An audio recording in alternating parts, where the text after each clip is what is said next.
नमस्कार साथियों एवं प्रिय माताएं बहनें, मैं आप सभी को यही बताना चाहूँगा कि भारतीय जनता पार्टी की सरकार जिस दिन से हमारे भारत देश में आई है उस दिन से हमारे भारत देश में सुख शांति नहीं है और सभी परेशान हैं। जिससे भी पूछो किसी ना किसी चीज़ से वो परेशान है, चाहे हमारे युवा साथी हों, चाहे हमारे देश की बहनें बेटी हों और चाहे हमारे देश के किसान भाई हों। बहनें बेटी क्यों परेशान हैं, यह कांड आप मणिपुर की तरफ ध्यान दौड़ा करके देख सकते हैं कि क्या परेशान हैं। और किसान भाइयों से वादा किया गया कि मैं दुगनी आय करूंगा, लेकिन दुगनी आय कितनी हुई है यह भी आप सभी लोगों ने देख लिया है। और युवाओं से वादा किया गया कि वैकेंसियां देने का, वैकेंसियां भी कितनी निकल करके आई हैं यह भी आप सभी लोगों ने देखा है।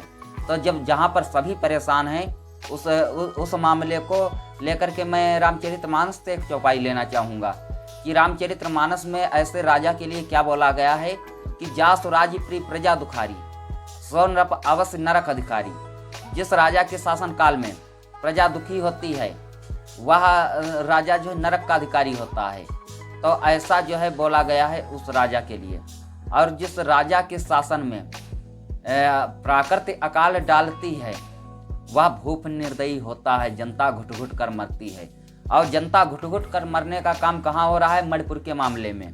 मणिपुर के मामले में क्या हुआ कि पहले वहाँ पर जातिवाद को लेकर के मामला बढ़ा और मामला बढ़ते बढ़ते यहाँ तक पहुँच गया कि पूरा मणिपुर जो है आग की लपेटों में है और वहाँ पर नारी जाति का भी शोषण किया गया। ऐसा काम जो है भारतीय जनता पार्टी की सरकार में हुआ और एक प्रधानमंत्री जी बने हुए बैठे हैं और वह कुछ भी नहीं करना चाहते हैं। ऐसा काम जो है भारतीय जनता पार्टी की सरकार में हो रहा है। और चुनाव जैसे ही करीब में आएगा वैसे ही तो वो भाईचारा दिखाने चल देंगे। और चुनाव अभी करीब में नहीं है तो वहाँ पर कुछ बोलना भी नहीं चाहते हैं। ऐसे कांड जो है भारतीय जनता पार्टी की सरकार में हो रहे हैं। तो मैं ज़्यादा कुछ नहीं कहूँगा, मैं अपने सभी साथियों से कहना चाहूँगा कि आने वाले चुनाव 2024 में भारतीय जनता पार्टी को उखाड़ फेंको और समाजवादी पार्टी के राष्ट्रीय अध्यक्ष माननीय श्री अखिलेश यादव जी के हाथों को मजबूत कीजिए।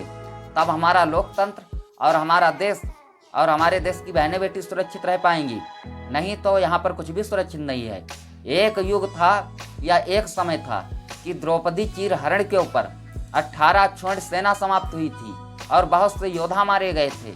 और एक आज समय है कि वहाँ पर मणिपुर के कांड में कुछ हुआ ही नहीं या क्यों नहीं हो रहा है, क्या है? एक तरफ तो बोल रहे हैं कि मैं सत्य सनातन को लेकर चल रहा हूँ, लेकिन सत्य सनातन कितना लेकर चल रहे हैं, कहाँ पर चल रहे हैं, इस चीज़ का कोई जवाब मांगने वाला नहीं है। तो ऐसा काम जो है भारतीय जनता पार्टी की सरकार में हो रहा है।